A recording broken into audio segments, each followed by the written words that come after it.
जय हिंद दोस्तों, स्वागत है आप सभी का आबी सर क्लासेस में। आज की इस वीडियो में हम लोग समझने वाले हैं विटामिन B6 के बारे में। अन्य विटामिनों की तरह विटामिन B6 भी जल में घुलनशील होता है और जो भी विटामिन जल में घुलनशील होता है उन विटामिनों को हमारा शरीर ज़्यादा देर तक कंज्यूम नहीं कर पाता है, यानी उस विटामिन को हमारा शरीर ज़्यादा देर तक नहीं रख पाता है। इसलिए उन विटामिनों को शरीर को बाहर से देने की आवश्यकता पड़ती है। सबसे पहले हम लोग समझते हैं विटामिन B6 का रासायनिक नाम। तो जो विटामिन B6 होता है इसका रासायनिक नाम पायरोडॉक्सिन होता है। इसका रासायनिक नाम क्या होता है? पायरोडॉक्सिन होता है। और ये जो पायरोडॉक्सिन होता है ऐसे बहुत सारे कॉम्पिटिटिव एग्जामों में विटामिन के रासायनिक नाम पूछे जाते हैं, जैसे कि रेलवे हो गया, SSC हो गया, ठीक है, आर्मी हो गया, है ना। इन सारे एग्जामों में सभी विटामिनों का रासायनिक नाम पूछे जाते हैं। अब आइए देखते हैं विटामिन B6 के कौन कौन से फायदे होते हैं। तो जो सबसे पहला फायदा होता है, यह हीमोग्लोबिन को बढ़ाने का काम करता है।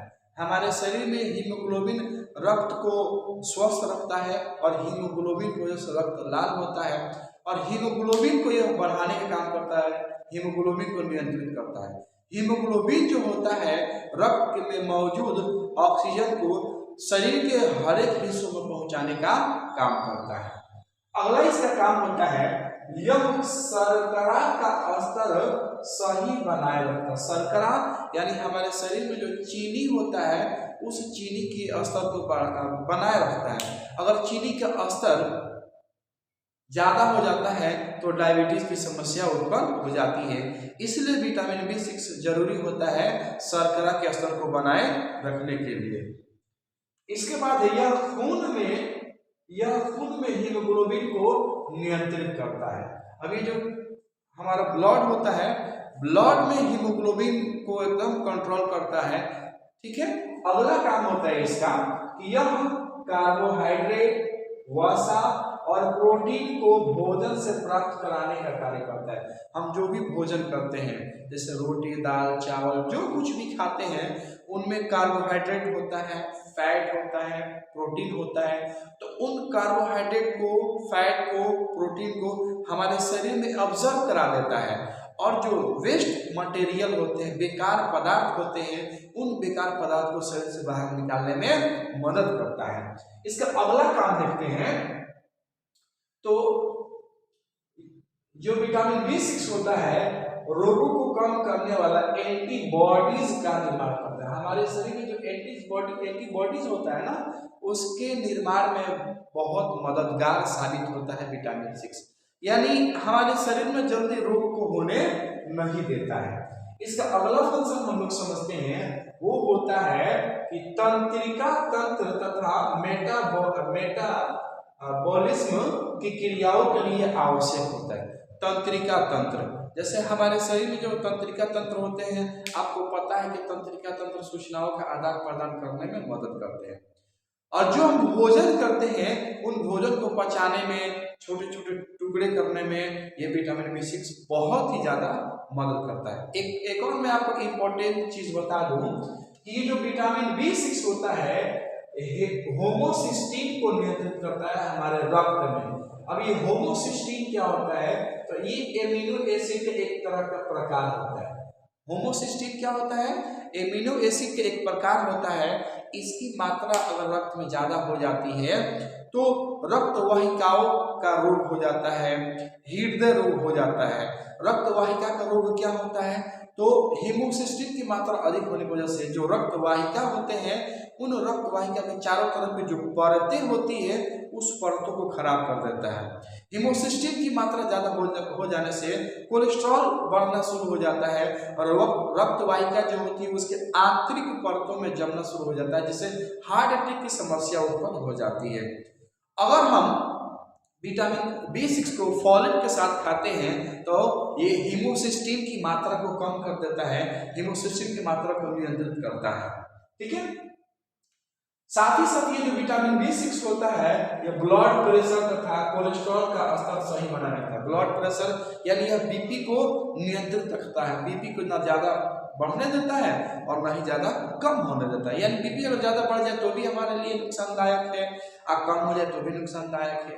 कोलेस्ट्रॉल की मात्रा को भी यह नियंत्रित करता है। नेक्स्ट इसका कार्य देखते हैं हम लोग, यह मस्तिष्क के कार्यों में सहायक होता है। हमारा जो भी मस्तिष्क है बहुत सारा कार्य करता है, सोचने का काम करता है, किसी चीज को स्टोर करने का काम करता है, तो उन कार्यों में कौन सा विटामिन मदद करता है? तो विटामिन B6 मदद करता है हमारे शरीर को। यह सेरोटीन और नोरएपिनेफ्रिन नामक हार्मोन बनाने में मदद करता है। अब ये देखिए दो हार्मोन सेरोटीन और नोरएपिनेफ्रिन, ये जो दो हार्मोन होते हैं हमारे शरीर में बहुत ज्यादा काम करते हैं।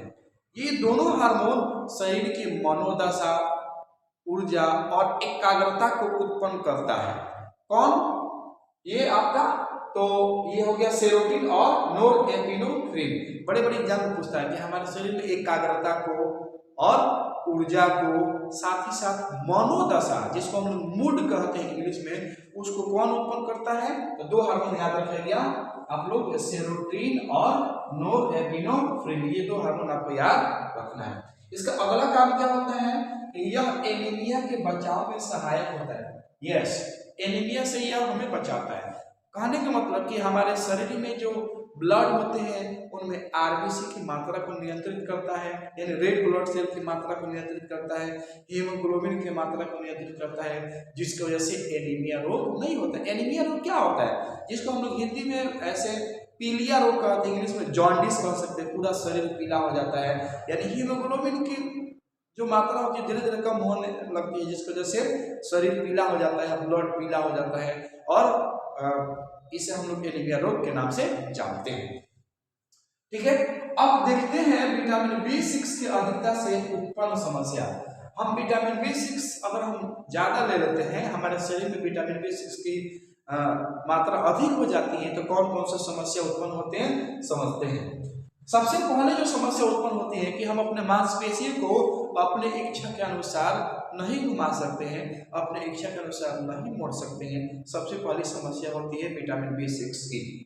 दूसरी समस्या उत्पन्न होती है त्वचा पर घाव होना। जो त्वचा होती है ना, ये जो त्वचा होता है इस पर जगह जगह घाव होना शुरू हो जाता है, जैसे पिंपल निकलना, घाव हो जाता है तो जल्दी ठीक नहीं होता है, चपटा होना, दिनाई निकलना, ये सभी क्या होता है? विटामिन B6 की अधिकता के वजह से होता है। तीसरा जो होता है वो होता है सूरज की रोशनी से त्वचा पर जलन होना। जैसे सूरज का प्रकाश पड़ता है शरीर पर तो त्वचा में जलन होती है, उस रोशनी को हमारा शरीर नहीं सह पाता है। तो इसका लक्षण है कि विटामिन B6 की मात्रा शरीर में अधिक हो चुकी है। अगला इसका होता है कि अंग शून्य होना। जो अंग होता है वो शून्य हो जाता है। इसके बाद दर्द और तापमान को महसूस करने की क्षमता कम होना। जैसे दर्द भी बहुत ज्यादा शरीर में दर्द होता है या तापमान, उनको महसूस करने की क्षमता हमारे शरीर में कम हो जाती है विटामिन B6 की अधिकता की वजह से। अब हम देखते हैं अगर हमारे शरीर में विटामिन B6 की कमी हो जाती है तो कौन कौन सी समस्या उत्पन्न होती है। तो विटामिन B6 की कमी होती है तो उससे आपको सबसे पहला जो होता है एनीमिया रोग होता है, यानी पीलिया रोग, जिसको हम लोग बोलते हैं जॉन्डिस। दूसरा बीपी बढ़ जाता है, डायबिटीज बढ़ जाता है, हीमोग्लोबिन का जो मात्रा हो तो धीरे धीरे कम होते जाता है। अब विटामिन B6 हमको किन किन स्रोतों से प्राप्त होता है, कौन कौन सा भोजन करेंगे तो हमें वो विटामिन B6 मिलेगा।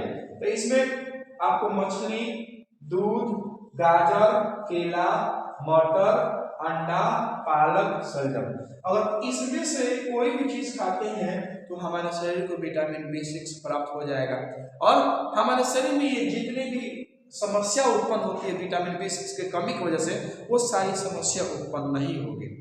इसीलिए हमें विटामिन B6 लेने के लिए नीचे जो स्रोत दिए हुए हैं इन स्रोतों को पर डे अपने डाइट में शामिल करना चाहिए। जितने भी विटामिन होते हैं हमारे शरीर में इम्यूनिटी को बढ़ाते हैं, इसलिए आपको हर एक चीज खाना चाहिए। ऐसा नहीं कि हम कोई पार्टिकुलर चीज खाए, नहीं, हर एक चीज खाना चाहिए जिससे हमको कोई ना कोई विटामिन जरूर मिले और हमारे शरीर को उसकी आवश्यकता पूरी हो जाए। हमारे शरीर में जिस विटामिन की कमी होती है उसकी आवश्यकता पूरी हो जाती है अगर हम हर एक तरह के पदार्थों को खाते हैं। तो दोस्तों अगर आपको यह वीडियो अच्छा लगा हो तो आप इस वीडियो को लाइक करें, शेयर करें, कमेंट करें, सब्सक्राइब करें और बेल नोटिफिकेशन को जरूर ऑन कर लें, ताकि मैं जब भी वीडियो अपलोड करूं तो सबसे पहले उसका नोटिफिकेशन आपके पास है। आज के लिए बस इतना ही, मिलते हैं हम लोग अगले क्लास में। जय हिंद, जय भारत।